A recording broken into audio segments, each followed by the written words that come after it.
Boa noite, pessoal. É, prazer estar aqui com vocês mais uma vez nesse nosso encontro, nesse nosso projeto, os livros de nossa vida, onde escritores, professores e personalidades da vida cultural refletem, lembram, evocam os livros que foram decisivos na sua formação como leitor. Né? Nós já estamos agora cumprindo praticamente 2 anos, nós iniciamos isso ao vivo no ano passado, lá no Centro Municipal de Cultura, em março, no ano ainda normal, da vida normal, que saudade da vida normal, né? E esse ano retomamos isso a partir de, acho que, abril, e estamos, então, no certo sentido, festejando já 2 anos. Muita gente para entrevistar, né? Muita gente importante, muita gente significativa, e tenho aqui uma agenda grande para chamar de amigos, de conhecidos, de pessoas às vezes nem tão conhecidas. Casualmente, hoje, quem eu chamo é uma pessoa que é minha conhecida há muito tempo. Eu nem vou falar quanto tempo conheço, porque ele ainda para mim é um jovenzinho, mas eu o conheci jovenzinho, eu já era um senhor provecto, e sempre tive a melhor relação com ele, é uma pessoa de uma educação, de uma simpatia cativantes, né? E que tem constituído uma obra. Eu fiquei surpreso, eu não me lembrava de todos os livros, porque a gente, como professor, como a gente tem que ficar estudando muitas vezes os mesmos autores para dar de novo, aqueles autores lá em literatura brasileira, né? Acaba a gente não tendo um domínio completo da obra de todos os escritores que aqui são convidados. No caso do nosso convidado de hoje, eu li vários dos seus livros. O Oh, Crime na Feira do Livro, que eu gostei muito, que aliás foi traduzido para o alemão. Uh, esse que eu sempre me esqueço o nome, eu acho o nome muito bom, A Superfície da Sombra, né, mas não é tão simples de lembrar. O Terrorista no Pampa, né? Um outro que eu li, que eu fui anotando aqui, Em Linha Reta, né? Vi o filme também, que ele. Que foi feito, eu acho que pelo Paulo Nascimento, né? Que dirigiu, baseado no Paulo teu Nascimento, livro. Paulo Nascimento. Paulo Nascimento, que aliás é um cineasta de invulgar força, obstinação, produz filmes, tem produzido muitas vezes sem recursos, ele consegue, não sei como, e o filme vem e aparece nos nossos cinemas. Mas ele ganhou prêmios, e agora, esses dias não, já faz um ano passado, eu reparo que Taylor Diniz está ficando rico, porque está escrevendo para a TV, está sendo corroteirista de séries, tem uma série, acho que é na Amazon Prime, né? Que Amazon é, Prime. eu não vi, confesso que não vi, eu não sou muito de séries. Chuteira Preta, né? Que tu é corroteirista, né? Dessa série. Eu sou co-roteirista. O Paulo Nascimento ele é o diretor e Uhum. roteirista, e o Gilberto Perim e eu somos os Ah, co-roteiristas. O Gilberto Perim é outra figura conhecidíssima. considerável, não, não e além de ser uma pessoa de uma amabilidade, de uma educação infinitas, né? Eu quero É, convidar o Perim, eu tenho tentado trazer, mas eles ficam assim. Esses dias alguém me disse: mas eu não sou do meio literário, mas não precisa ser do meio, leitor não precisa ser do meio literário, né? Pelo contrário, leitores com outras procedências são muito bem-vindos. Eu tenho várias pessoas aqui que eu estou tentando, e essas pessoas têm ficado meio assim, um pé atrás.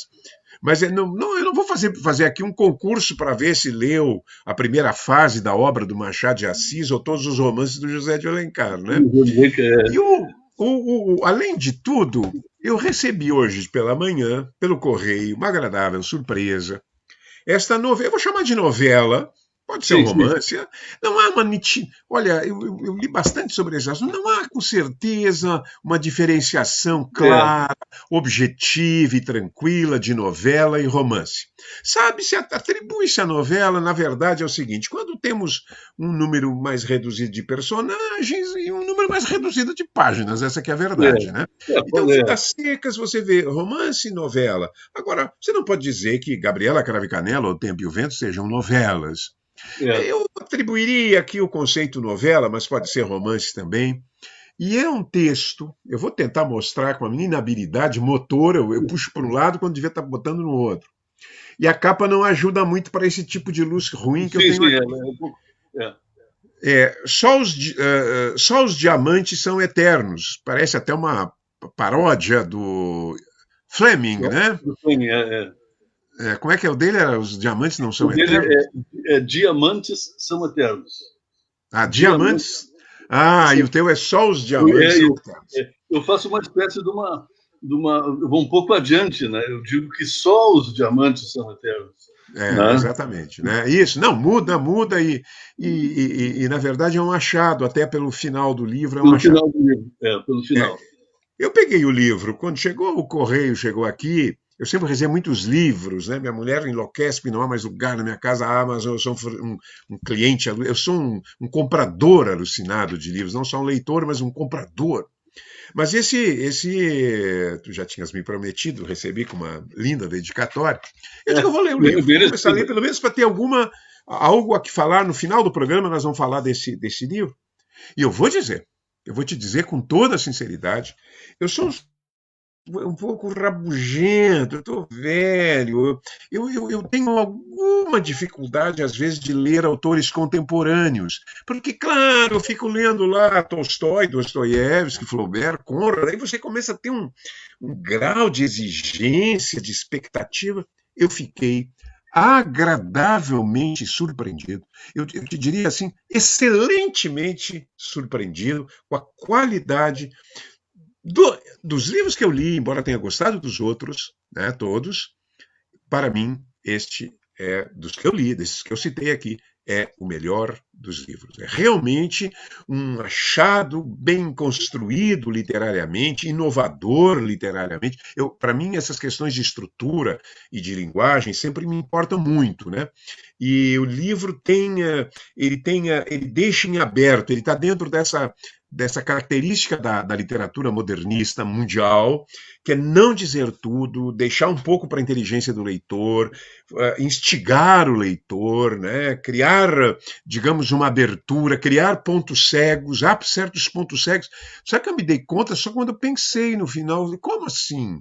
Né? Porque eu tinha a ideia que o cabo estava a serviço de outro lado, né? Sim, O Cabo Branquinho, que aliás é um o nome, um branquinho, achado, o personagem é um o achado. branquinho. Mas nós vamos deixar para falar desse livro, Taylor, depois, porque eu vou sugerir com entusiasmo para quem quiser uma ótima leitura, um romance que tem uma estrutura que poderia, não é policial, mas tem uma estrutura que se poderia chamar de romance policial, um romance de enigma, um romance de crime, mas com acento político, né, que o torna também muito interessante. Taylor, tu demonstras sempre conhecer bem a vida interiorana. É, é, Me conta um eu sou pouco, aí antes de começar a falar da tua experiência de leitura, me fala da tua experiência interiorana. é, eu sou natural de Júlio de Castilhos, né? É uma cidade que fica a 60 quilômetros de Santa Maria, e eu vivi na cidade até os 20 anos, mais ou menos, 21 Puxa, anos, e depois fui para Santa Maria, que também é uma cidade do interior, mas já é um pouco maior, né? É claro, uma cidade bem maior, né, que Júlio de Castilhos. não, bem maior e tem características assim interessantes. Como é uma cidade universitária, ela tem uma população flutuante muito grande, né? Uhum. Então ela não tem muitas, ela não se parece muito com a cidade do interior menor, como Júlio de Castilhos, por exemplo, onde todas as pessoas se conhecem e são moradores fixos e estão sempre lá. Então, isso dá um pouco de diferença. Mas, mesmo saindo de Júlio de Castilhos e morando em Santa Maria, eu nunca perdi o vínculo, né? Eu sempre, inclusive hoje, eu só não tenho ido agora a Júlio de Castilhos a rever os amigos, os parentes, por causa da pandemia. Mas nunca Uhum. deixei de ir a Júlio de Castilhos, nunca deixei de sentar e ouvir, né, conversas e de me relacionar com os amigos que ficaram lá, com os parentes, enfim. As coisas que eu faço quando eu vou na barbearia de um amigo, ali se reúne É o centro toda, da. do centro. Do Fuxico, é o centro do Fuxico. É o centro do Fuxico. E ele é um sujeito fantástico. Né? Então as pessoas vão para cortar o cabelo ou não vão, chega uma hora que está todo mundo lá contando história. Eu fico na minha ali ouvindo, né?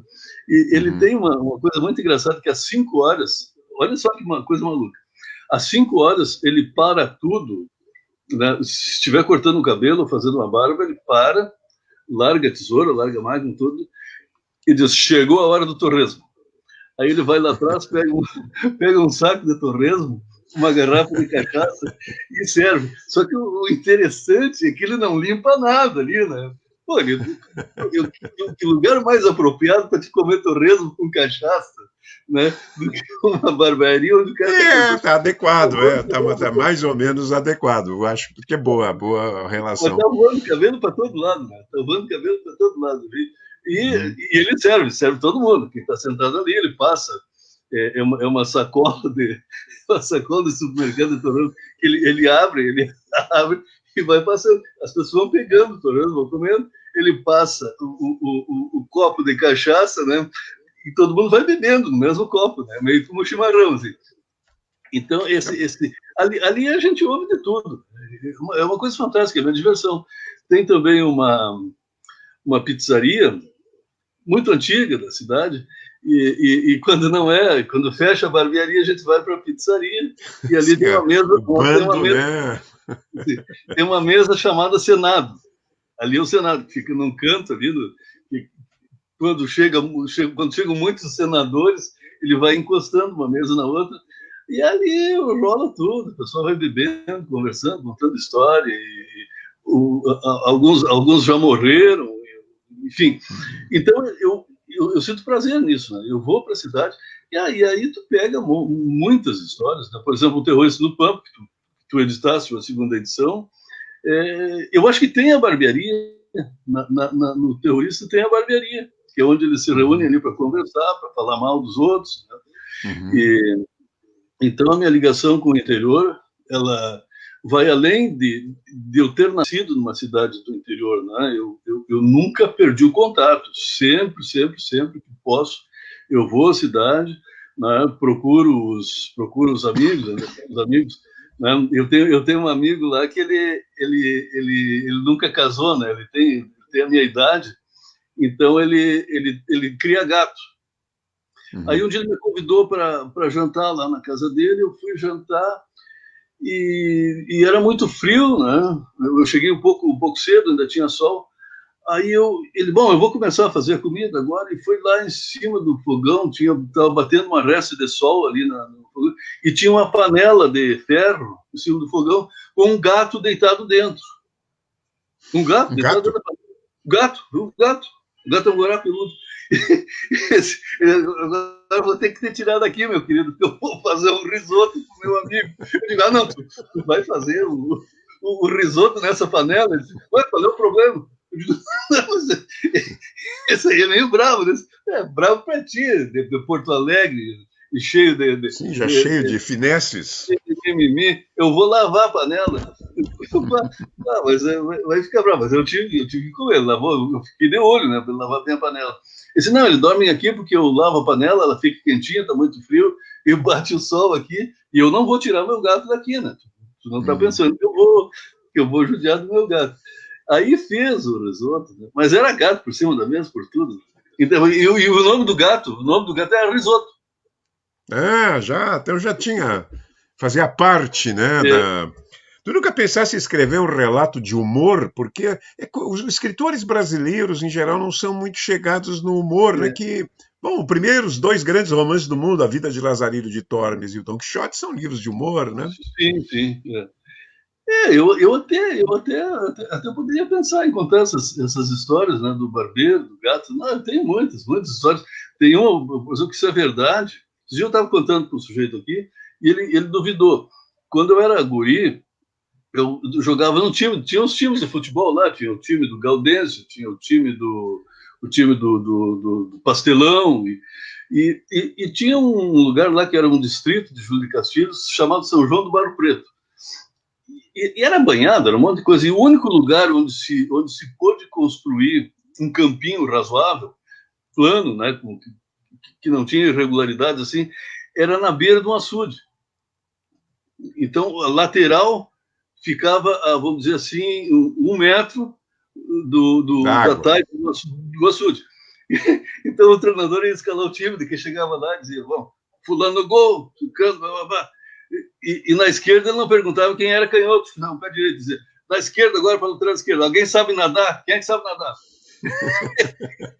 Para mergulhar no açude. E tinha um Galdério lá na ponta, da taipa, com um laço, sentado numa cadeira com um pelego.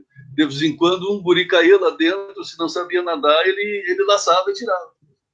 Tirava lá dentro. Bom, mas essa cidade, assim, que está lembrando um pouco cidades... Tem um livro do Jorge Amado, que é um lugarejo chamado... É um subúrbio distante de Salvador, Periperi, está lembrando um pouco... Lembra até vagamente aí esse mundo do Garcia Marques, aí de Macondo, né? Essas coisas meio estranhas, insólitas.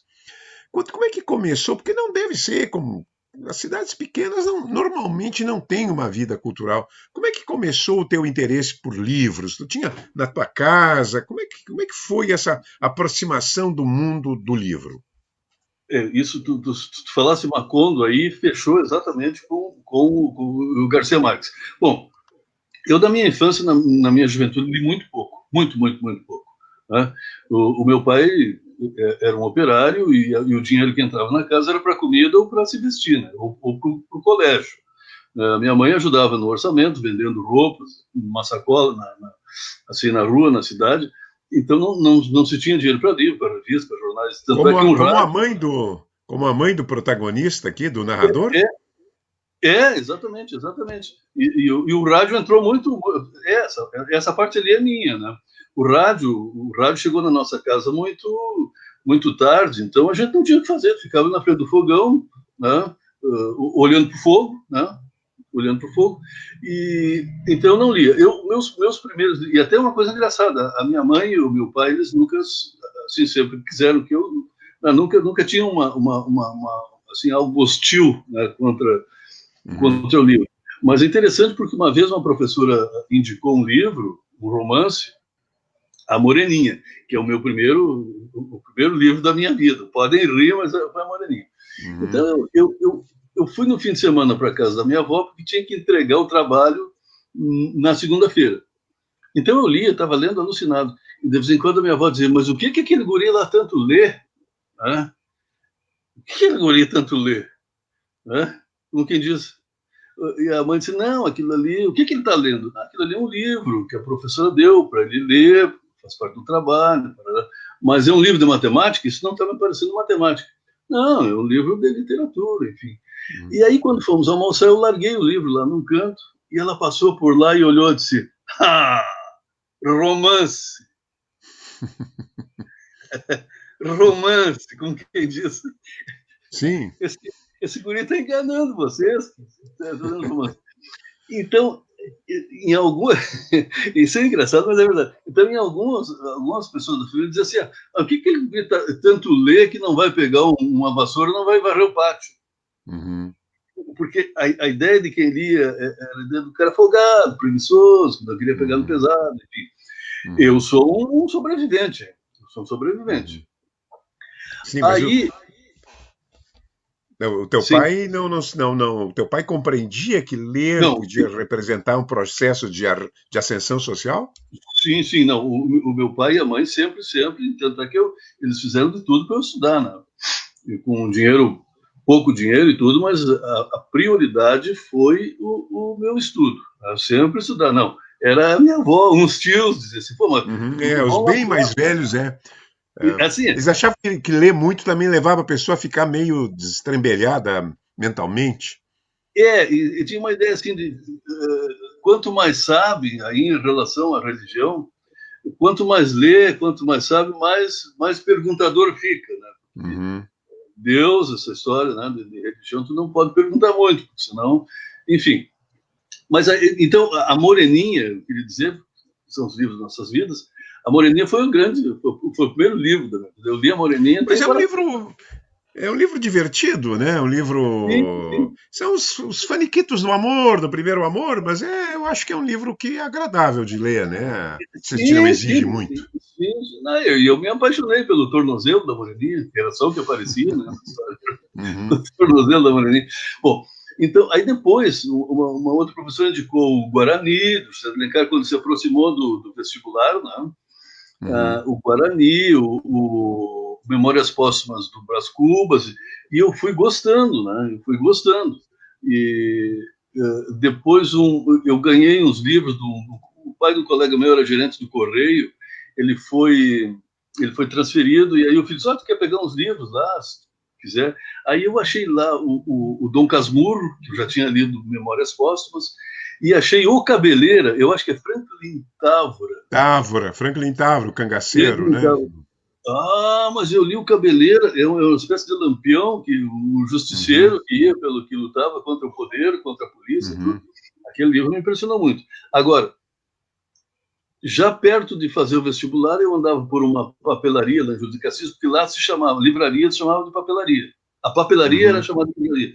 Na É, no verdade, não tinha interior é livro. assim. É. E por lá eu encontrei um livro que eu comecei a folhear o livro, aí eu tinha um cidadão que disse, olha, eu se fosse tu comprava esse livro, esse autor aí é muito interessante. E aí eu juntei uns trocos ali, botei e comprei o livro, que é, vamos ver se eu consigo mostrar aqui, Ah, claro, todo mundo está vendo. Esse livro tá? de contos extraordinário. Os funerais da Mamãe Grande. Eu cheguei em casa e li o primeiro conto e não entendi, né? Porque até então eu achava que até eu nem conhecia conto, né? Eu achava que as Uhum, coisas tinham que se fechar, tinha que ficar muito claras, meio como uma piada de salão, assim, que uhum. tem um final apoteótico. Eu não compreendia, mas eu fiquei pensando, não, mas tem uma coisa a mais aí. Aí tem uma coisa que é interessante, que vai além da Moreninha, do Guarani, do José de Alencar, tem uma coisa aí. Tem uma coisa que me impressionou muito. Eu não sabia o que era. Tá? Li o segundo conto, a mesma coisa. Eu não compreendia, mas ia sentindo de ir desvendando, descobrindo o que tem aqui. Né? O que tem. Né? Então eu li todo o livro com aquele estranhamento, né? Aquela coisa. E tinha algo que eu identificava ali que eram as coisas que eu via na minha cidade, né? Do interior, aquelas mulheres com guarda-chuva preto andando Isso, pô, pela, aquilo, pela, pela rua poeirenta, aquele calor calor. insuportável, né? Eu digo, mas isso aqui também parecido, isso aqui eu conheço, né? Uhum, Eu tinha lido Guarani lá aquela uhum. coisa lá que não, não conhece, nunca tinha visto. Digo, mas começando por aqui, eu estou me identificando com esse maluco aqui, né? Então, aquela coisa desoladora, né? Aquela chuva de pássaros, aquele estranhamento todo. Então foi o meu primeiro livro que me impactou assim foi a Moreninha. E depois, na passagem já para uma coisa mais, vamos dizer assim, mais interessante, foi esse livro do Garcia Marques. Depois, bom, isso respondendo a tua pergunta, né? Como é que foi? Eu li muito pouco e o que eu não li eu não recupero hoje. Eu tenho certeza disso. Né? Monteiro Lobato Não, eu não li, não tem como. Mas aí eu li praticamente toda a obra Depois eu fui para a faculdade, enfim, e li toda a obra do Garcia Marques, a obra ficcional, né? Porque até hoje eu não curto muito ensaios, biografia. Eu sou da ficção. E agora, nesse ano, agora no início do ano, nós fomos passar as férias em Cartagena das Índias e eu fiz uma coisa que eu gosto de fazer e já tinha feito com outros livros. Eu li O Crime do Padre Amado em Leiria, por exemplo, mas não é a uhum. mesma coisa. Eu comprei um livro, uma edição lindíssima, né? Lindíssima, capa dura, do Amor nos Tempos do Cólera. Sei que tu gosta. E antes de viajar, 2 dias antes de viajar, eu fui diagnosticado com uma fratura por estresse no colo do fêmur. Isso aí é terrível, não queiram ter. né? Eu fiquei um ano e meio, agora que eu tô caminhando bem sem muletas, né? E eu digo, não, mas eu tenho uma viagem daqui a 2 dias de férias. Aí o médico disse, olha, se tu for e não se mexer lá, ficar em repouso, com muletas, né? Bom, eu comprei uma muleta, embarquei e fui. Aí eu comprei lá esse livro do Garcia Marques e fiz um dos melhores programas de férias que eu já fiz até hoje, né? De manhã, eu acordava cedo, preparava o café, tomava café, meu pessoal tomava café, porque tem esse hábito, o café da manhã é meu, né? E, ia ler Amor nos Tempos do Cólera. Nós ficamos num apartamento que dava para ver a parte antiga de Cartagena das Índias. Uhum. Né? Eu ia lendo e olhando para lá, né? E anotando lugares onde se passavam a história, né? E de tarde eu ia visitar. Né? Pegava um táxi, me largava lá, porque lá, na tenda de Los Escribanos, por exemplo, tem 10 cafés na frente ou ali na volta, que pode sentar e reler aquele trecho ali e ficar imaginando, né?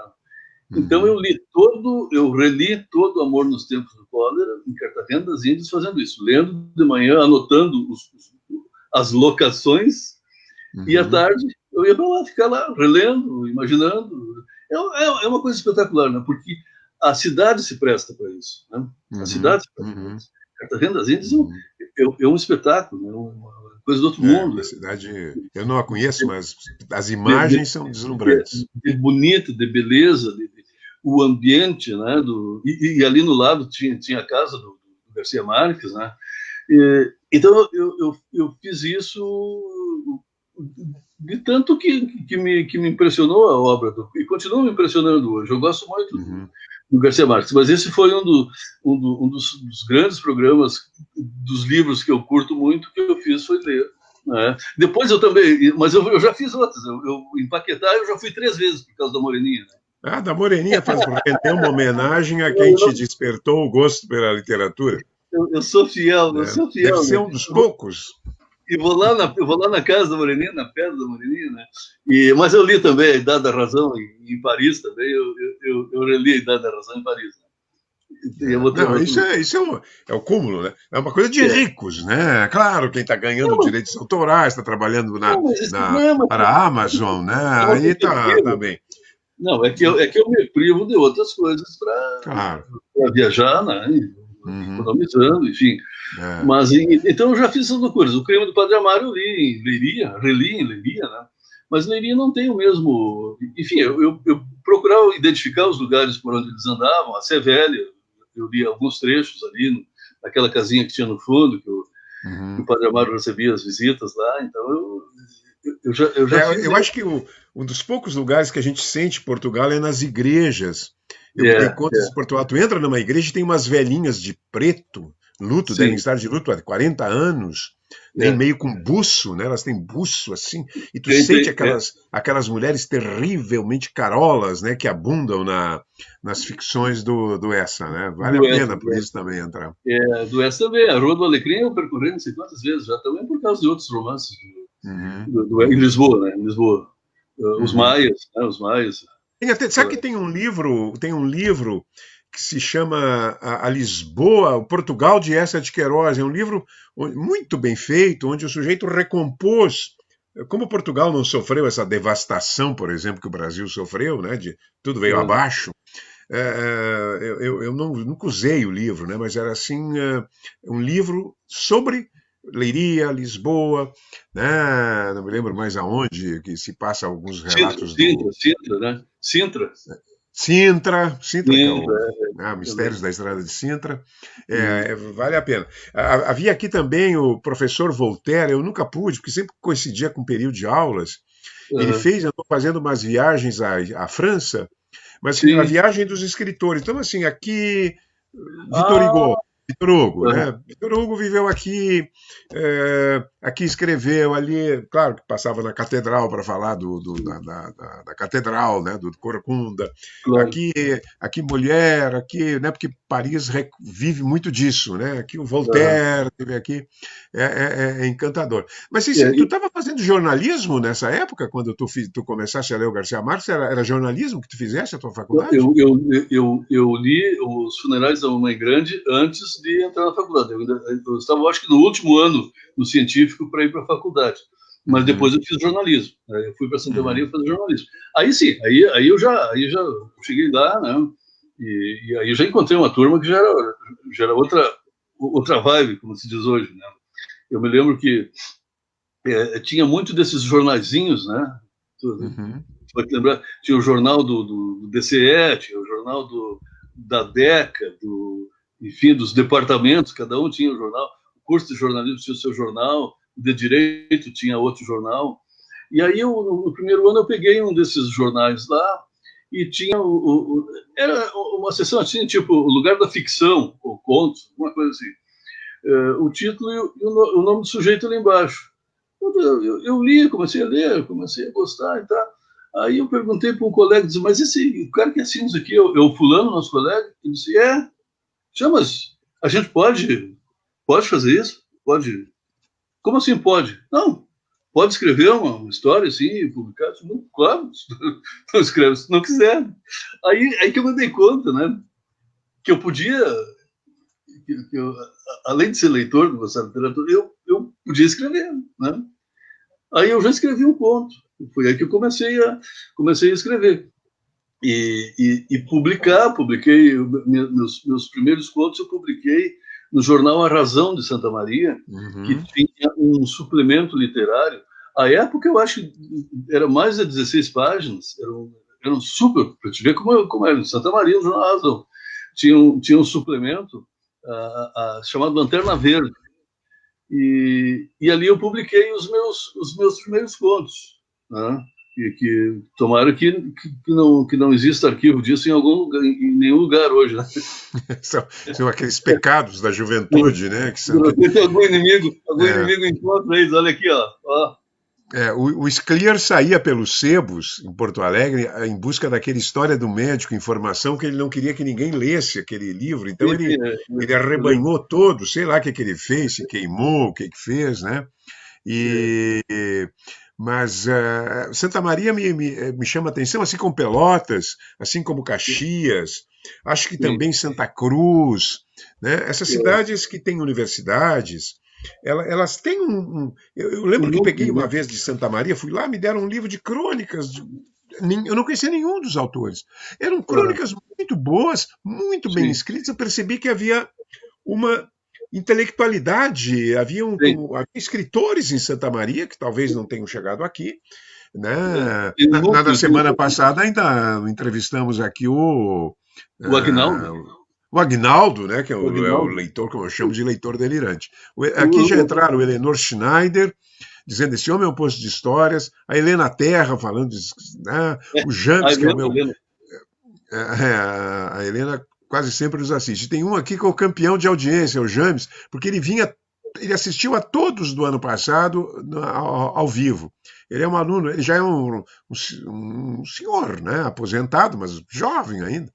Eh, e agora ele assiste a todos e sempre tem uma palavra agradável, uma Mas, palavra estimulante. mas o É bom ter um Agnaldo, público assim, né? Que seja um público que tenha a mesma adesão. E essa tua história é muito bonita, porque todas as histórias de leitura, de formação de leitores, são bonitas. Eu lembro que a Helena Terra contou, eu achei aquilo lindo. Pô, eu queria ter tido assim uma experiência na casa dela. O pai era médico, então tinha sim. um quarto, né? Um quarto só de livros. Ah, a, a, a, a nossa querida Diana Corso falou que a casa dela não tinha parede, só tinha livros, Eu livros, tinha lido, livros, uma família judaica tradicional, né? sim, sim. Aqui já tem a Maria Angélica já está dizendo que tem planos para viajar para ver a terra do Gabo. O Gabo é um Vale a pena, fenômeno, né? Ele vale a continua. pena, Tem vale a uns pena. snobs, eu não sei se tu já não encontrou, Taylor, o snobs assim, O Gabriel Ah, né? sim. Eu digo, puxa vida, né? Escreve uma página como a primeira, por exemplo, do 100 Anos de Solidão, a última, ou Entendo, escreve um conto como aquele dia de segunda, né? Que tem aí. e é Ah, como esse, a Sesta. Esse aqui para mim é obra-prima em termos de conto. A Sesta de Terça-feira, que esse conto é o primeiro do Funerais da é a Mamãe da Grande, mãe com o filho que vão, a mãe. com o filho, que ela vai Ele considerava o seu melhor conto. Ele, pois Garcia é, Marques, considerava esse o seu melhor conto. ele vai pedir a chave do cemitério É pro fantástico. padre que está cesteando, aí o padre O vem todo calor, né?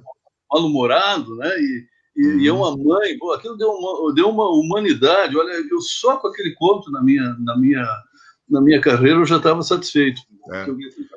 Quem Eu, escreve um conto assim já entrou na história literária, né? uma história, né? Mas aí, só sobre o Agnaldo, o leitor delirante, nós temos uma amiga em comum, e outro dia eu conheço o Agnaldo, olha, acho que há uns 15 anos, mais ou menos. Inclusive, ele é personagem do Crime na Feira do Livro. É o mestre Severino, o Aquele tipo é o Agnaldo, é. aquela confraria de loucos, o mestre Severino, o joycista quântico. Eu não sei Uhum, exatamente o que vem a ser um joycista quântico, uhum. mas é o Agnaldo. É o Sim, Agnaldo só em Santa Maria. é personagem. Aí uma amiga, esses dias, faz tempo, assim, Pedro, eu estou preocupado com o Agnaldo, porque eu encontro o Agnaldo na rua, na calçada, lendo na rua, eu tenho medo que ele tropece numa pedra, bata a cabeça no cordão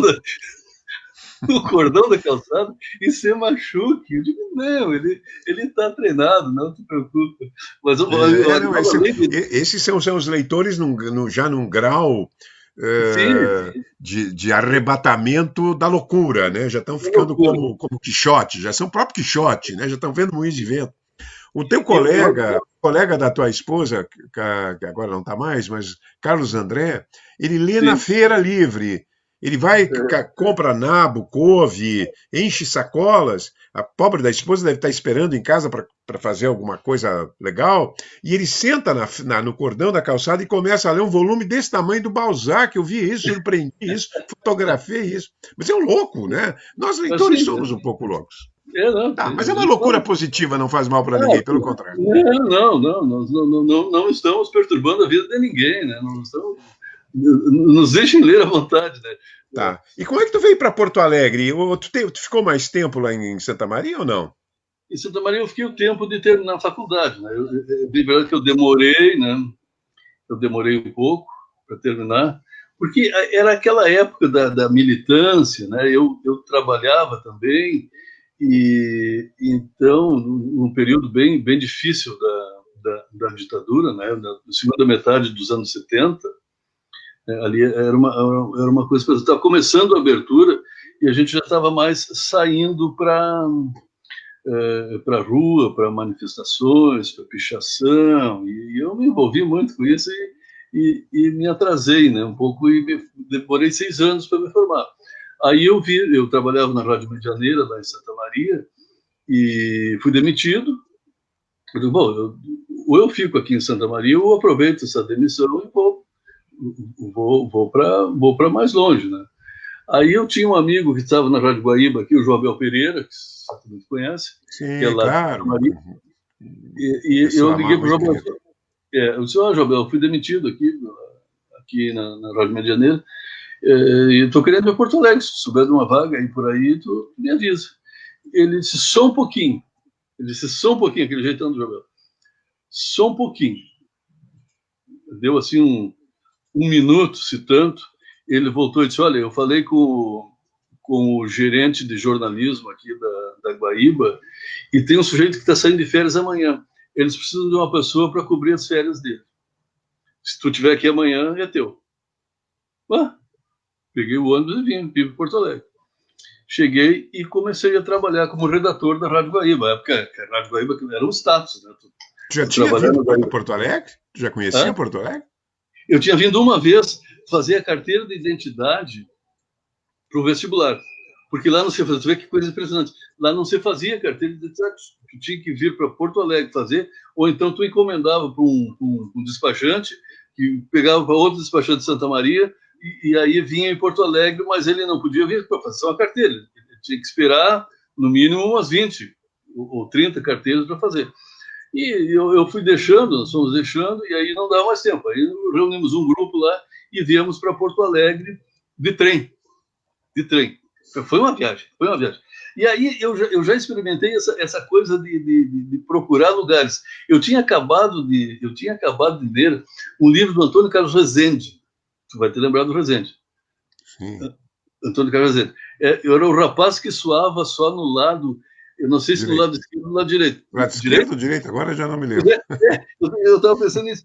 Hoje dá problema, tu confundir o esquerdo com o direito. Mas na época, não, mas que fosse no esquerdo ou no direito. E o personagem dele circulava muito por Porto Alegre, né?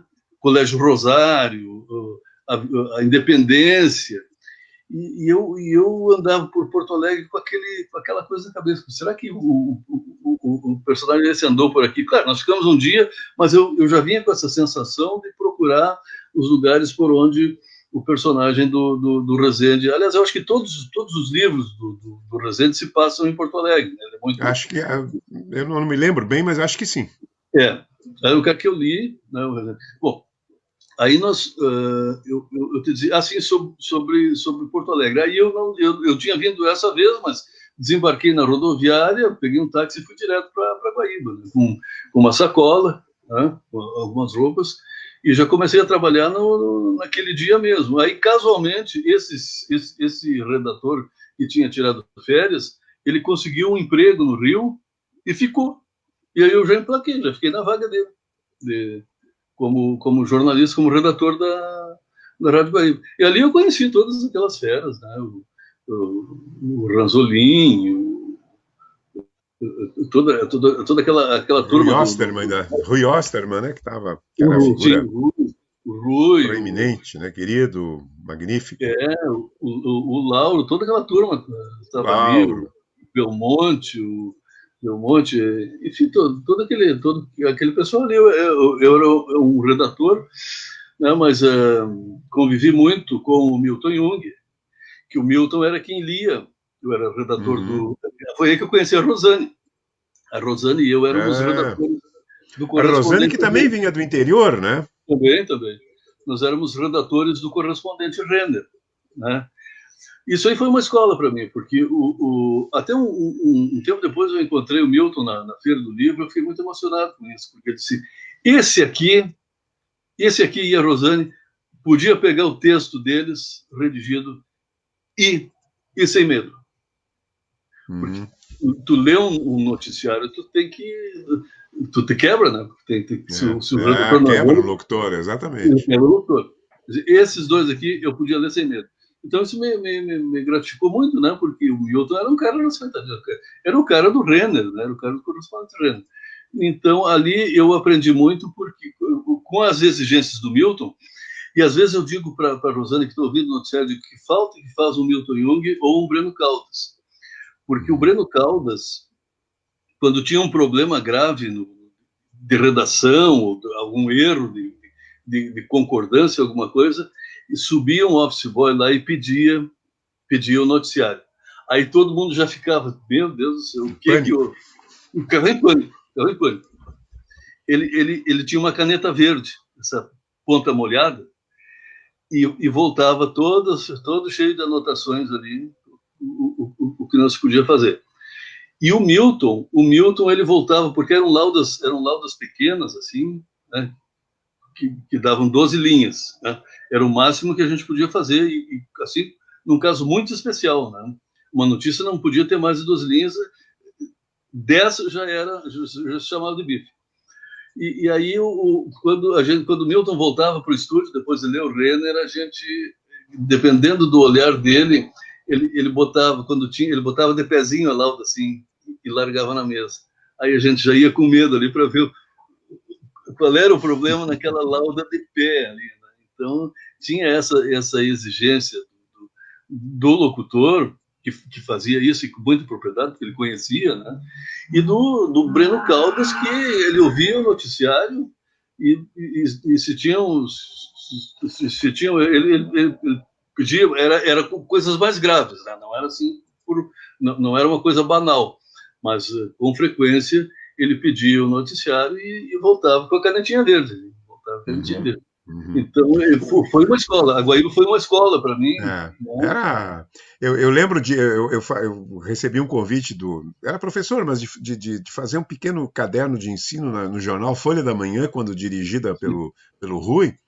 Eu chegava lá e surpreendia. O Rui comentava o jornal com toda a equipe, com aquela classe, né? com aquela retórica empolgante, né?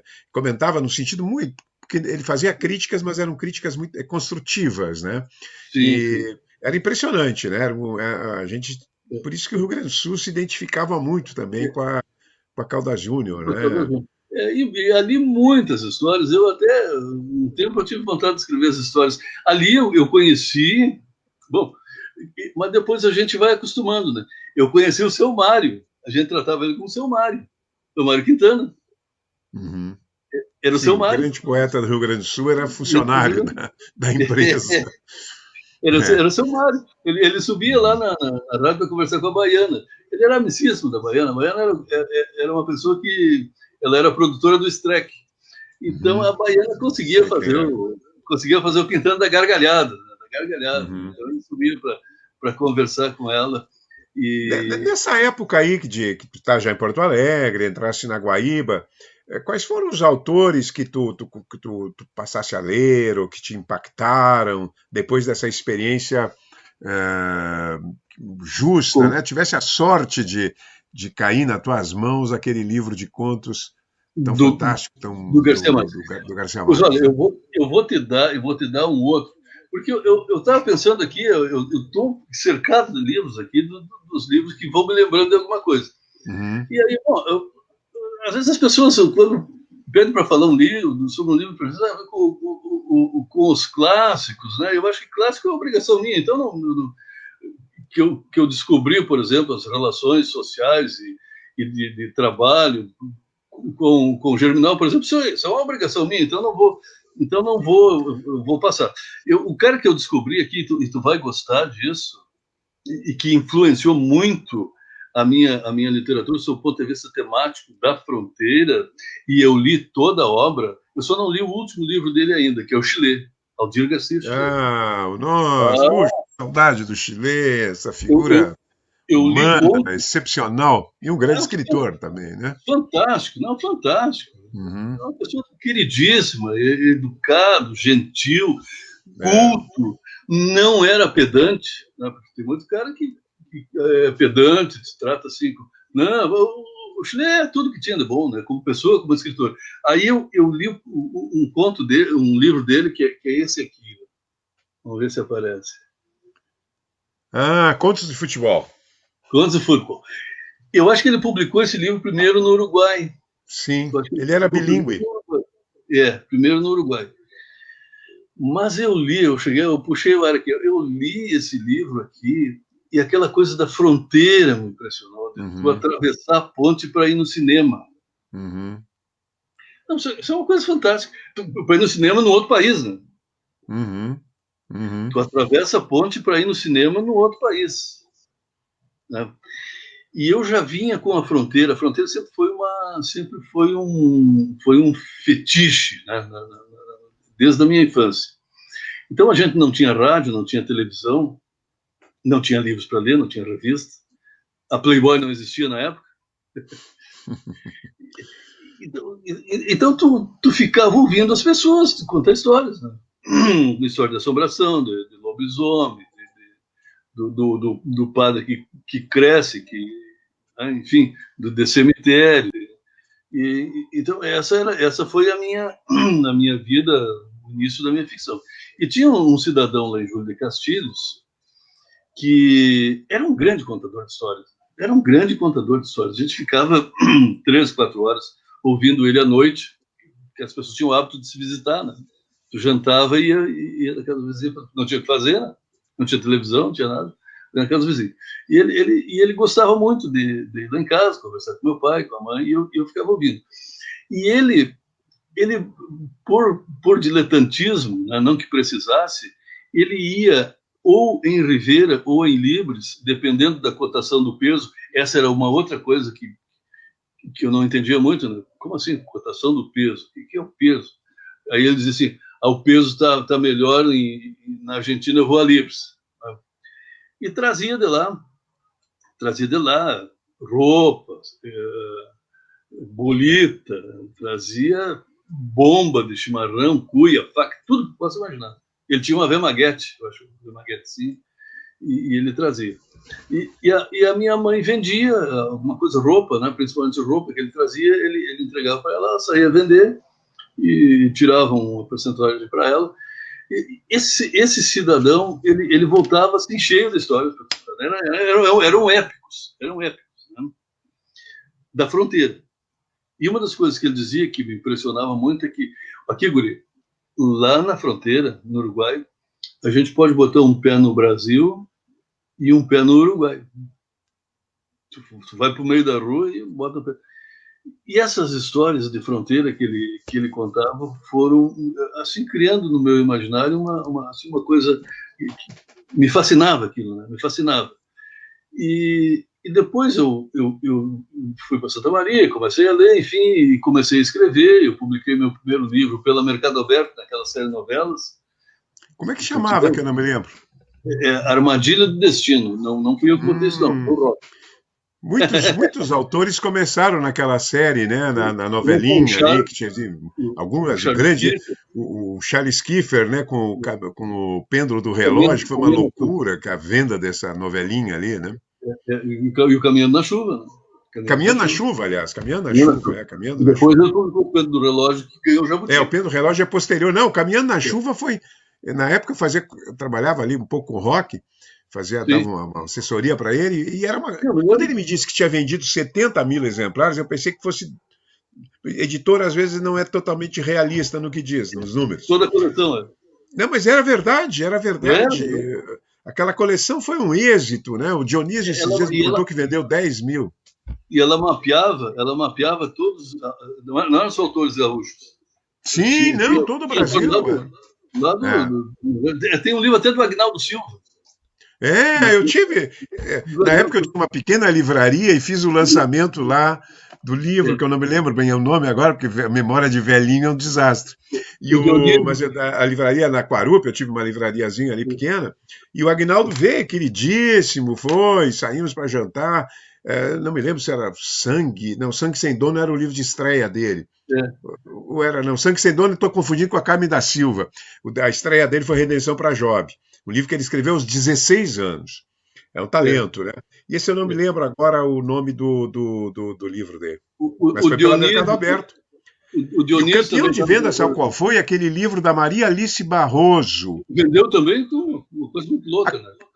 Aquilo foi uma loucura. Aquilo vendeu no Brasil inteiro. Umas 30 edições, eu acho. Muito mais. Não. Aquele, o meu nome... Quem Matou Pacífico? Quem Matou Pacífico, exatamente. O Dionísio teve muitas e muitas e muitas edições e reimpressões sucessivas, porque pegou toda a região de Minas, o Nordeste, né, no Centro-Oeste, porque o Rock chegou um momento que ele tinha uma distribuição nacional muito consolidada. Foi um sucesso. Aliás, é um muito bom livro, né? Uma novelinha também muito boa de ler, Quem Matou Pacífico. E aí o meu primeiro livro eu escrevi aqui em Porto Alegre. Eu vou mandar isso aqui, mano, vou mandar. E aí eu tinha lido Caminhando na Chuva e me impressionou muito, né? O livro e a coleção. Eu estou fazendo aqui, eu estou tendo que assinar um negócio aqui. Não, mas eu estou te ouvindo perfeitamente. Se for um cheque de $50 mil... Sim, aí... é para te pagar o teu cachê de hoje. mas tu não precisa, agora, depois do sucesso desse livro, estando na TV... Eu li já estou pensando em como eu pedir um empréstimo para Taylor Diniz. eu li o Caminhando na Chuva e aí gostei da coleção. Eu acho que essa coleção aqui se encaixa com esse livro que eu escrevi. Aí li outros livros e deixei o original, ainda batido à máquina, lá na Mercado Aberto. Aí, 20 dias depois, toca o telefone e o sujeito diz: alô, é Taylor? Taylor? Sim, Taylor. Taylor. Tu vai saber quem é. Tá, Diniz? Eu digo sim. Aqui é o José Ildebrando da Canal. Olha, o famoso, querido, o Eu, famoso da Canal, o polêmico da Canal, já teve no nosso programa, mas eu não né? sabia quem era. Aí eu fiquei vacilando aqui. Não, eu sou muito conhecido aqui, eu trabalhando no Correio do Povo, fui teu colega aí, jornalista. Mas é o seguinte, tu deixou um original aqui no Mercado Aberto? Meu, jeitando da Canal. Eu digo, deixei. Eu digo, esse cara, pelo jeito que ele está falando, ele vai me xingar, né? Não seria impossível. Ele ligou para me xingar. Disse, mas olha aqui, ó, eu vou aprovar teu original, porque tu escreveu, tá muito bem. Tem umas coisas aqui que estão bravas, né? Tem umas coisas cabeludas aqui que nós vamos ter que ajeitar. Aquele jeito dele. Tem umas coisas cabeludas aqui que nós vamos ter que ajeitar. Mas é publicado. Vamos publicar. Eu digo, mas será que esse cara tá me tirando de gozação aqui? Então é o seguinte, a hora que tu puder, tá aqui o original, eu já fiz umas observações aqui, tu leva para cá, passa aqui na editora, pega, leva para casa e vê isso aí. Depois que tu fizer essa cena, vem que nós vamos conversar. Eu digo, não, mas esse cara tá falando sério, né? Não é brincadeira. Aí eu fui lá naquele dia mesmo, peguei o original meio cheio de anotações e coisas, mas aí saiu o livro, né? Saiu o livro. Foi o meu primeiro leitor. Isso aí é um grande orgulho para mim, porque o da Canal é uma figura fantástica, né? Culto. O da Canal é polêmico, ele gosta, ele agora está só recebendo aplausos, ele está infeliz porque eu brinco com eles assim, tu só queres a vaia, o aplauso te deprime, né? Mas ele é um leitor muito acurado, é um leitor que ele exercia a função de leitor na editora Mercado Aberto, ele tinha um senso muito agudo, né? Foi ele que descobriu, de certa forma, me parece, o Charles Kiefer, e o Pozenato, né? O Pozenato fez novelas, né? O Crime do Martelo. O Crime do Martelo, depois veio o Quatrilho, que é um belo romance. Eu me lembro que eu dei umas aulas em Caxias na época, e desci ele me levou na rodoviária, eu desci, sem saber ainda, desci com os originais do Quatrilho para passar aí pro Rock, pro da Canal, né? Que imediatamente trataram de é um belo romance, né? Belíssimo romance. E o Pozenato, outra figura queridíssima, né? Eu perdi os telefones de Pozenato, eu gostaria muito de tê-lo aqui, porque ele é um professor, ele leu muito, né? É um professor flaubertiano, ele adora Flaubert, né? Que, aliás, é uma paixão que muitos, entre eles, eu comunga, né? Eu encontrava com ele na Feira do Livro sempre se encontrava uma figura queridíssima, assim, gentil, generoso, cara Gilmar Taufer aqui, ó, esse aqui é o ex-aluno, esse aqui é outro da tua Laia, Taylor, Taylor, eu estou agora dando uma de na Canal, Taylor. O Gilmar é um grande estudante, é um leitor também absurdo, mas ele é rico, ele é gerente do Banco do Brasil no tempo que o Banco do Brasil pagava fortunas para os gerentes, ele se aposentou com fortunas. Ele acumulou, né? O Gilmar José é um leitor também extraordinário, e ele está lembrando que na Livraria Aquarum, frequentada por Charles Kiefer, Eduardo Galeano, o Galeano eu levei, ele a primeira vez que vim a Porto Alegre, a segunda vez que veio a Porto Alegre eu levei-o a essa pequena livraria que levava muito lá, trouxe o Aguinaldo, né? O Décio Freitas, que não só lançava seus livros lá, mas era um frequentador assíduo, né?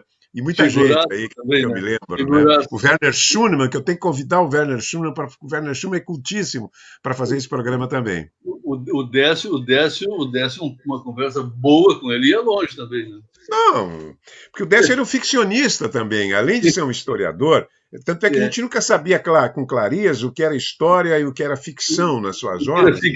Era um inventor. Se ele tivesse ido para a literatura, Taylor, olha o que eu vou afirmar, ele teria sido o nosso Faulkner, ele teria sido o maior escritor do Rio Grande do Sul.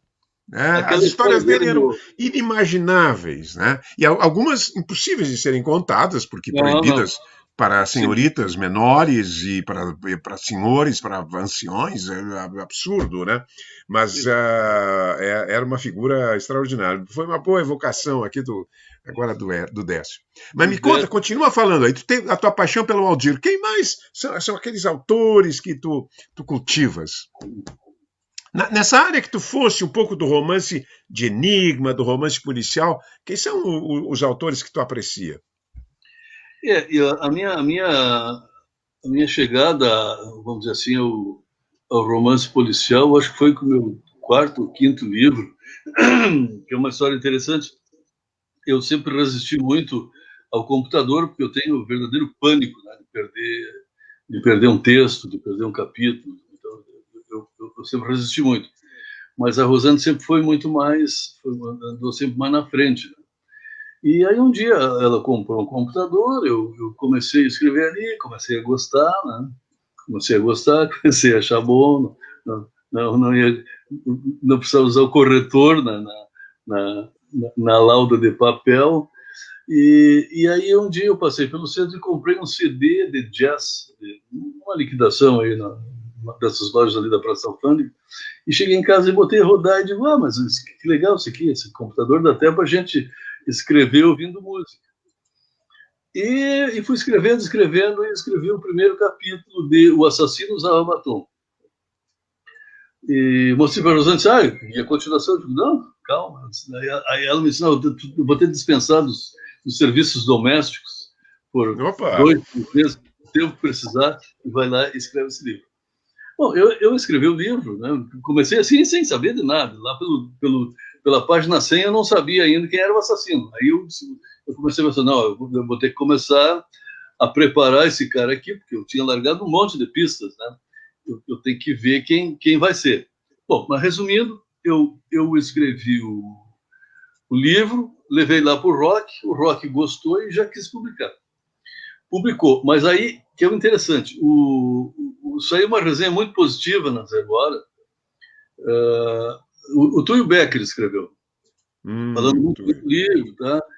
E disse, o Taylor é da escola, né, do romance negro americano, certamente recebeu a influência do Raymond Chandler, do Ross MacDonald, o Hammett. Dashiell Hammett. E do David Woods. Só faltou uma cidade como a Filadélfia, por exemplo, para ambientar o seu romance, para a influência ficar completa, né? Aí eu fui ver esse cara, nunca tinha lido nenhum deles. Isso ocorre, né? Essa história da influência. Então, respondendo, eu só fui mesmo procurar, né, autores policiais depois que eu publiquei o meu primeiro policial, que é O Assassino Usava Batom.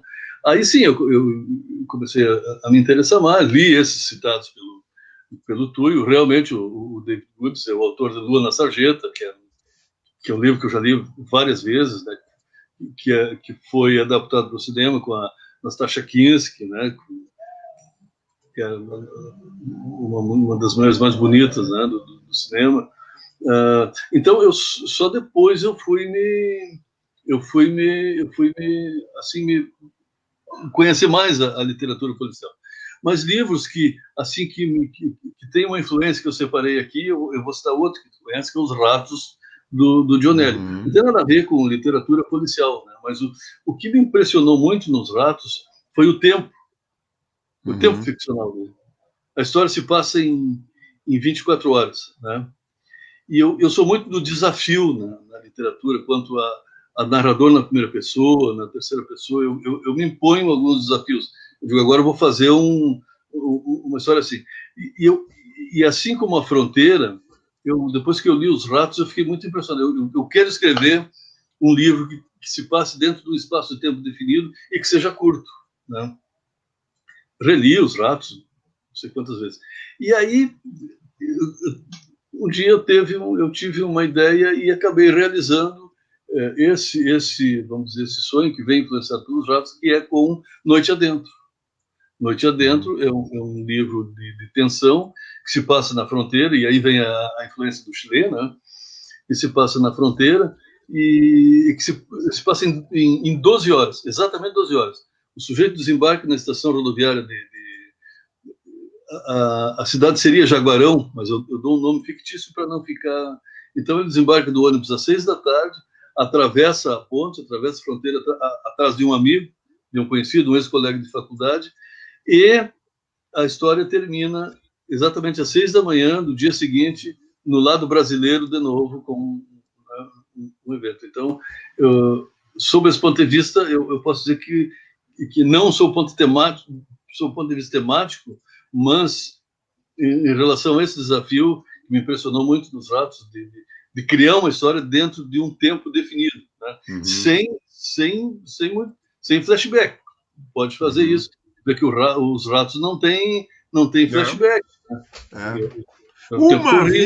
Uma vez, assim, 3 linhas ele lembra lá, mas não tem nenhuma importância a lembrança. Só para caracterizar que ele teve um passado. Exatamente, mas ele tangencia. Exatamente. Ele tangencia, sim, porque aí seria também praticamente impossível. Algum passado do personagem. Então eu tive essa, né, e agora me dando conta, também tem um italiano. Nós temos muita coisa em comum nas nossas preferências, que é o Tabucchi. Sim. A Firma Pereira. É um belo texto, belo texto, né? Quem não leu, não é tão conhecido, esse é a Firma Pereira, do Tabucchi, vale a pena ler. É um dos melhores livros que eu já li e que me impressionou pela arquitetura, pela construção, para um final fechado que não tem como tu...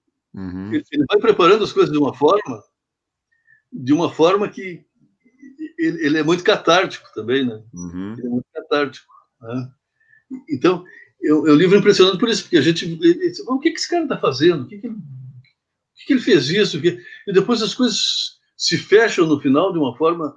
se engrenam no final, se fecham e se amarram de um jeito espetacular, né? E é uma coisa que eu sempre me impressionou, essa arquitetura de fazer uma coisa fechada assim.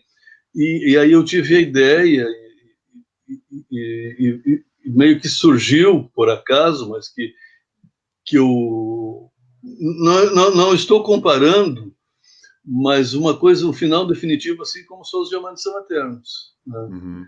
Fecha o final e o final é aquele. Vem construindo tudo, vem construindo, e aquele final ele fica amarrado e fica fechado. Tu não tem como desamarrar, né? Ele foi preparado. Aquele final foi preparado. Então o Tabucchi, depois eu li outros livros. A obra dele não é muito grande. Eu nunca encontrei a obra dele assim aqui em português, fora a Firma Pereira. Não li, só li a Firma Pereira. Isso é suficiente para gostar dele. Sim, não, eu separei aqui, eu tenho mais 2 livros dele pela Cossack Naif. Bom, era Cossack tinha. Tá aqui, ó. E são bons? Noturno Indiano, é muito bom. Noturno Indiano. Eu vou escrever aqui. Está dando para... Deu para ver. Noturno Indiano. E O Tempo Envelhece Depressa. Também Cossack Naif? Também são livros que são volumes grandes ou não? Fininhos, aqui, ó. É como a Firma Pereira. Esse aqui, 156 páginas. 156 páginas.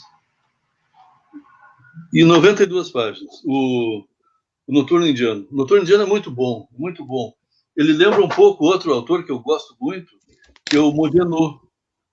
Patrick Modiano, que é aquele Nobel. E aconteceu uma coisa... Tu vê que as minhas influências eu não cito os policiais, não. O Modiano é um cara extremamente cerebral, memorialista, de memória, né? Eu teve um tempo, que eu não sei se você se lembra, eu era resenhista da revista Aplauso. Eu lembro disso, E eu fazia resenha para Aplauso e eu recebia muitos livros. E em 2001, eu recebi da editora Rocco um livro chamado Do Mais Longe do Esquecimento. Também um livro de 118 páginas. Eu vi o livro e achei espetacular. que livro maravilhoso, que autor é esse, né?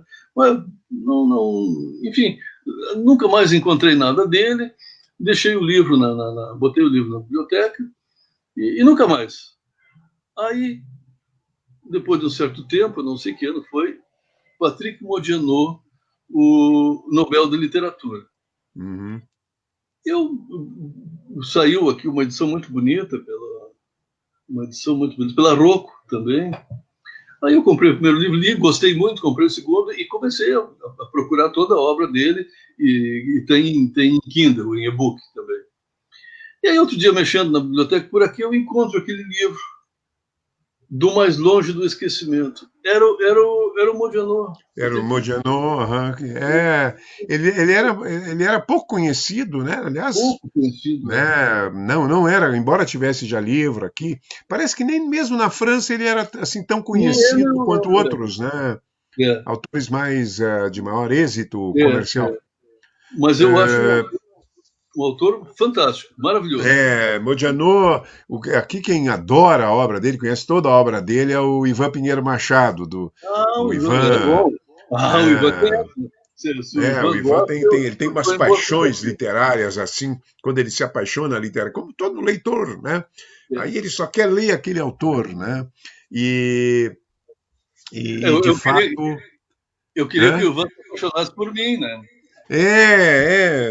Não, eu acho que aqui acho que aqui ele não faz, porque como tem muitos autores locais e ele deve ter, mas ele esconde, né? Ele Não, mas oculta. Ah, é O tipo aquelas Resende. paixões interditas, né? As paixões que não podem vir à tona sob pena de serem paixões, como dizia o Byron, ilícitas, né? Isso. O mundo das paixões ilícitas. O Resende, ele publicou toda a obra do Antônio Carlos Resende. Ele tem muita que tem o Assis Brasil, né, que ele publica há Sim. muito tempo, a É. Marta, né, que é uma, eu a considero uma poeta de ótima qualidade, né, Marta Sim. Medeiros, ele publica muita coisa. Eu Isso tenho o primeiro livro da é, Marta, que eu mostrei para ela. O é, primeiro livro da Marta é Striptease. Saiu pela hum, Brasiliense. é. Certamente da Acho que Brasiliense. não era naquela coleção Cantadas Literárias, será? Exatamente, Cantados Literários. O Eu tenho livro assim, me de lembro Book, assim da sim. Aquela coleção era outra vestígio. coleção fantástica. É. Cantados Literários e o Circo de Letras. Circo de Círculo de Letras. Letras, isso mesmo. Isso mesmo. Foi nos anos Eles- 80, esse ano que eu estava, esses anos da Quarup, esses livros vendiam muito. A ele- Brasiliense tinha uma coleção pequenininha, é, Primeiros Passos. Primeiros Um tempo passos. atrás eu andei relendo, a maioria não me pareceram muito bons, agora, olhando à distância, né? De longe. Mas na época, e tinha uma procura formidável, era a coisa que mais E, vendia, que também e, culminou com aquela geração Bita, geração, né? E é, também as primeiras traduções, eu acho que do Bukowski, eu acho que são dessa época, e que é, também o João Fante foi traduzido nessa época, né? O Pergunte ao Pó e outros. Bom, nós já estamos aqui, vamos ter que fazer agora um final, um grande final, porque eu vou te preparar uma questão aí que é tão repetitiva que já virou um lugar comum, ordinário, né?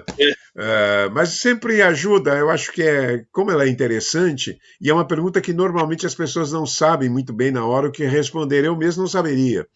é, Mas antes disso, eu quero falar assim mais uma vez, dessa deliciosa leitura que eu fiz hoje. Já vi que está aqui Cassionei Petri, passou por aqui.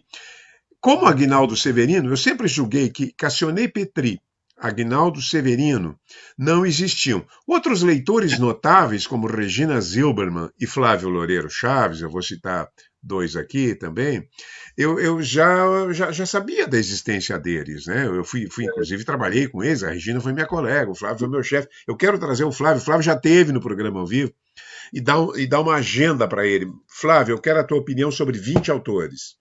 Porque o é, Flávio, entre todas as pessoas, assim como nós sempre tivemos, né, Taylor? Nós sempre tivemos pontos comuns, a gente se encontra, a gente sim, ou está lendo o mesmo livro, ou a gente gostou muito do mesmo livro. A gente tem aqueles leitores, tem núcleos, né? Não são sim, sim. capelinhas, são núcleos. Embora eu goste de tudo também, quase tudo que leio. Mas tem Eu, alguns que são os nossos muito preferidos. E o Flávio, eu quero que ele me fale de 20 autores. Vocês, Conrad, diga em 5 minutos o que tu achas do Conrad e por que devemos ler ou podemos até ignorar Conrad. Estou falando de um autor que eu sei que ele ama. De quando? Mas esse teu livro aqui, lançado agora, né? Foi lançado em setembro, né? Outubro. setembro, ainda estamos em fase de lançamento, porque com esse negócio da pandemia não se faz mais o lançamento presencial, né? Não tem mais o lançamento. A Então, capa não, aqui. Só os diamantes são eternos. Eu li sem parar, né? Hoje peguei o livro e o li sem parar. Tanto por uma espécie de charada, né? Porque o livro tem, eu não vou fazer spoiler, não vou dar o trailer, não vou contar a história do livro, mas ele tem duas histórias que vão se relacionar no final, vão se interligar só no final. Uma narrada em primeira pessoa, com interferências, né? Com interferência de uma outra narradora, de um outro narrador. Na verdade, são vários narradores. Mas a brilhante montagem técnica, eu gosto muito de livros, mas a montagem técnica ela não pode sacrificar o texto, ela não pode se colocar acima do texto, ela não pode se tornar um empecilho para o texto. Né? Há momentos assim de certos livros, como do Faulkner, que às vezes tenho a impressão que talvez se ele tivesse simplificado um pouco, teria o resultado emocional por parte do leitor, seria mais profundo, mais amplo, mais vital. E esse se ajeita, tem um substrato político. Eu me comovi muito com a história do menino e do seu avô, eu acho que é uma história muito emocionante, né? Apesar de ser trabalhada em poucas páginas, mas me tocou, é tocante, e ao mesmo tempo tem aquela história que seria, digamos, não é bem o caso, mas a policial, o enigma, o mistério, um crime que vai ser cometido, e quando no final nós levamos uma surpresa, porque dá uma reviravolta, mas é uma reviravolta convincente, né? Isso que é importante. Às vezes as reviravoltas dos romances não são convincentes. Então fica essa sugestão, é um livro de 140 páginas, é muito, muito, muito bom, né? Gostei, já não tendo o livro, eu cometi a imprudência, né, de dizer que era o meu livro preferido. Eu não li o Noite Adentro, eu não li o que mais que eu não li aqui, Bom, Chuteira Preta é cinema. Tem uns 2 ou 3 que eu não li, mas esse aqui foi o que eu mais gostei até agora. E é muito, muito bom. Taylor, antes de terminar o nosso programa, semana que vem, o nosso convidado para os livros de nossa vida é o Jefferson Tenório, o autor que foi o patrono dessa Feira do Livro. Sim. Vamos falar com ele, né, a respeito dos seus 3 livros e falar com ele. Ele é um grande professor, eu me lembro, foi meu aluno, e ele me contava, já dando aula na periferia, ele conseguia milagres com seus alunos. Vou pedir que ele dê a receita desse milagre de despertar nos outros a paixão pelo ler. Vou te dar a chance que dou a todos. 3 obras completas. Portanto, não adianta tu querer levar só os ratos, quer dizer, pode querer. Porque, de fato, tirando o Louco do Cati, os outros livros do Dionelli, no meu entendimento, e aliás o entendimento da maioria da crítica, dão uma descida abissal, né? Cai no abismo, né? Cai lá embaixo no desfiladeiro. Mas pode escolher. 3 obras completas que tu levarias. Inclusive, como disse a Regina Zilberman aqui, ela ia levar a Comédia Humana porque ela só leu 2 ou 3, 4 livros da Comédia Humana e quer ler todos, né? Tem bastante tempo. Porque qual é o cenário? O cenário é pós-apocalipse.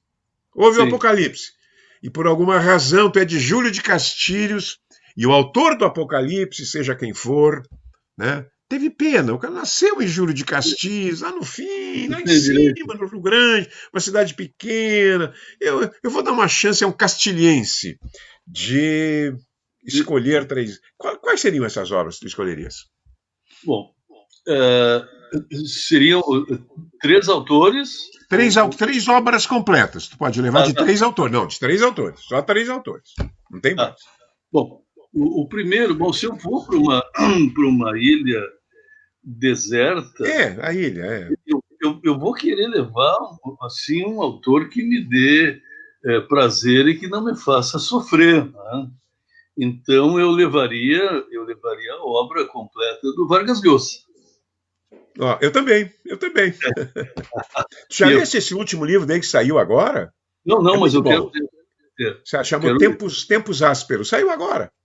Eu tinha lido em Não, espanhol, Tiempos Recios era em espanhol. Gostei bastante. Não é uma obra-prima como sim, outros dele, mas é um livro muito bom, retomada até de qualidade dele. Ele andava um pouquinho mais. É. é. Mas eu levaria, e explico. Eu começaria, assim que chegasse nessa ilha, pelo elogio da madrasta. Mas tu tá sozinho e vai ler um livro erótico na ilha? Vai ser um desespero. Mas esse apocalipse, pelo visto, ele vem daqui a 20 anos. Eu vou estar com 100 anos. Ah, bom, bom, aí velho, mas sabe como é que é na ilha, né? E com o sol, vitamina D, de repente você, a vitamina D e o sol, e uma ilha paradisíaca fazem milagres. Os cadernos de Dom Rigoberto, né, que é a São sequência, muito cheios de erotismo, né? e de humor, né, E de de humor. alegria, que é isso que eu te digo, se eu vou para uma ilha deserta, eu não vou, Claro, não vai ler coisa muito trágica, né? eu não vou querer levar um cara que me baixe o astral, né? Mas eu levarei. Mas sabe que ele é uma trilogia, essa história do Dom Rigoberto. Do terceiro eu não gostei muito. Então eu passaria para Travessuras da Menina Má, né? Enfim, eu levaria assim, agora falando sério mesmo, não que não seja sério o que eu disse antes, mas o Vargas Llosa tem 3 livros que ele não são muito conhecidos. Um é Quem Matou Palomino Moleiro. Eu não sei se tu leste esse livro. Sim, Esse eu fui livro, obrigado a ler todo o Vargas Llosa porque eu acabei fazendo uma tese e a base era Vargas Llosa, né? sim, sim, Eu sim, sim. li toda a obra dele, inclusive críticas e livros e jornais, artigos, eu li tudo.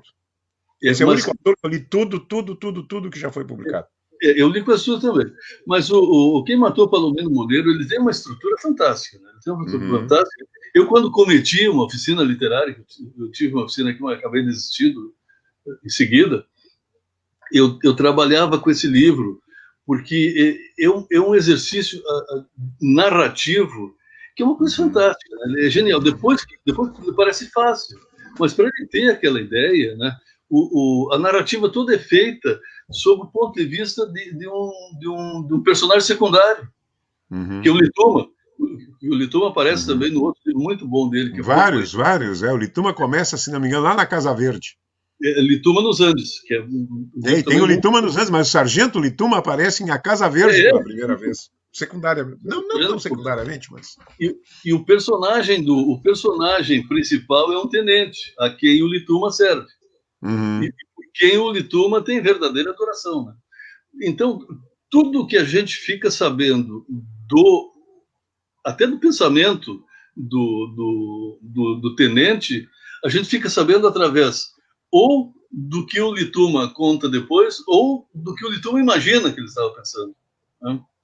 Então, a narrativa toda segue por aí. E uma coisa fantástica: tem uma hora que o sargento recebe uma carta, o tenente recebe uma carta importante, que o leitor está curioso para saber o conteúdo dessa carta. A gente vai sabendo, e o Lituma está no lado ali com o olho. Né? É uma cena fantástica, né? Uhum. O Lituma está com o olho ali, enquanto ele lê por cima do ombro, lendo. E vai repetindo as frases que ele consegue ler. E o leitor só fica sabendo disso por meio do olhar, da visão do Lituma, né? Então, esse é um das partes do livro que eu lembro que é fantástico, né? Ele consegue isso. E do narrador principal, a gente, se não for o Lituma, tu não fica sabendo de nada. O Vargas Llosa, ele é o sucessor do Faulkner, né, em inovações técnicas. Ele é extraordinário, aqueles livros La Ciudad de los Perros, que é o romance, ele estreou. Sim, sim. Ninguém pode escrever um livro daquele aos 24 anos, né? Aquilo é um É. absurdo escrever aos 24 anos, é um insulto escrever aos 24 anos. Além do Lhosa, qual é o outro que tu levaria? Quais outros dois que tu Não, levaria? ele tem também, deixa eu lembrar outro, a Tia Júlia e o Escrevinhador, né, que também Ah, esse é delicioso também. aquele cara que escreve 10 novelas e começa a misturar tudo. Camacho, Pedro Camacho, boliviano Pedro Camacho. É Ele é muito delicioso, divertido. é um romance. Eu me lembro que li às gargalhadas esse livro, né? Sim. Tia Júlia Escrevinhador.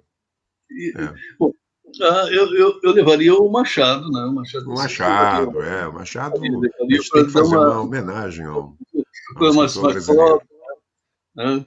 E Uhum. levaria, enfim, a obra do. Eu tenho. Eu gosto do livro, o livro do Machado que eu mais gosto é o Memorial de Aires. Ah, que é melancólico, né? É Mas é um livro bonito. muito bem estruturado, muito, muito Uhum, bonito, e tu vai descobrindo as coisas nas entrelinhas, assim, uhum. né? Eu gosto muito desse livro do Machado dos Contos também, mas levaria o Machado. E eu acho que, assim, para assistir uma briga boa, professor, para assistir uma briga boa e me divertir um pouco, na minha imaginação, eu levaria o Garcia Marques. Ah, mas isso, claro, é uma bela opção também, né? É uma bela opção, porque vai ter muita coisa, e é uma obra, em primeiro lugar, aí tu tem que levar a obra periodística, porque embora ele tem coisas muito, muito boas, né? Os textos costenhos, textos caribenhos, um conjunto, eu não sei, comprei em espanhol, um conjunto enorme, eu não li um que outro, mas são tudo é bom. Garcia Marques admite, como todo clássico, como Lhosa, como Machado, admite a releitura contínua. Eu já li alguns desses livros do Garcia Marques, eu reli muitas vezes por necessidade da palestra, da curso, e continuam vigorosos. Claro que aqui e ali a gente descobre de repente a atenção se desata um pouquinho, né? Há algumas facilidades, todos os escritores têm de repente um truque, a gente acaba percebendo o truque. Mas é uma Nós, escolha maravilhosa. Garcia Marques, Machado e Vargas Llosa. Pô, tá, tu vai estar. nós, às vezes, somos condescendentes com o vizinho do lado, não vamos ser com o gênio do Garcia Marques, Isso, não, exatamente, né? Não há E dúvida. aí, Não e há aí, dúvida. quando essa ilha tivesse muito monótona, eu convidaria o Machado de Assis para ficar assistindo ia ficar, como se diz lá no interior, indicando os dois para brigar.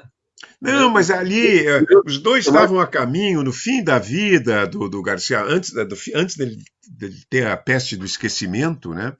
Sim, Eles sim. estavam se encaminhando para. Ainda havia um empecilho de parte das mulheres, porque envolvia uma das mulheres, envolvia a mulher do Lhosa, na ex-mulher, na ocasião separada do Lhosa. Uma história muito confusa, uma história de boleiro, né? E aí eu senti quando o Lhosa falou no dia da morte do Garcia Marques, ele estava comovido. Eu olhei assim, não sei se eu posso ter visto que não tinha, mas me parecia que havia aquela nuvem que antecipa a lágrima nos olhos. Ele falou com a voz quase embargada, semi-embargada, né? Eles tinham os amigos estavam conseguindo fazer a aproximação entre ambos, mas havia as mulheres estavam meio refratárias, aquilo, e aí chegaram à conclusão que talvez devessem. Quem conta isso é um livro, é um espanhol, lá de um catalão, que conta isso num livro desse tamanho sobre o boom latino-americano, mas as histórias, é bom porque são as fofocas, os fuxicos, né? E eles estavam. Olha aqui o Agnaldo Severino. O Agnaldo Severino já agradeceu. Esse paulista desnaturado que está aí tomando chimarrão, ele parece um sujeito pronto para ir para um fandango, para um vaneirão do CTG, o Agnaldo Severino, que existia, eu duvidava dele, mas agora ele esteve aqui, foi ótimo, foi divertido, foi excelente, tem senso de humor, né? Em geral, quem gosta de livros tem senso de humor, né? Fica com um certo senso de humor apurado. Já que o Agnaldo está na sala, eu queria complementar com o Agnaldo, além de tudo isso que a gente conhece dele, de leitor, enfim, o Agnaldo recebe muito bem. É? E Mas recebe como? Ele oferece. Agora vai entrar o gordo aqui. Faz um churrasco, faz um prato especial. Como é que ele recebe lá em Santa Maria? Ele te recebe com um bourbon de tomate de Colherinha.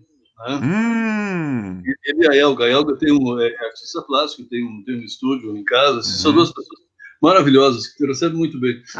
Não, mas terminada essa pandemia, nós vamos fazer uma excursão à casa do Aguinaldo.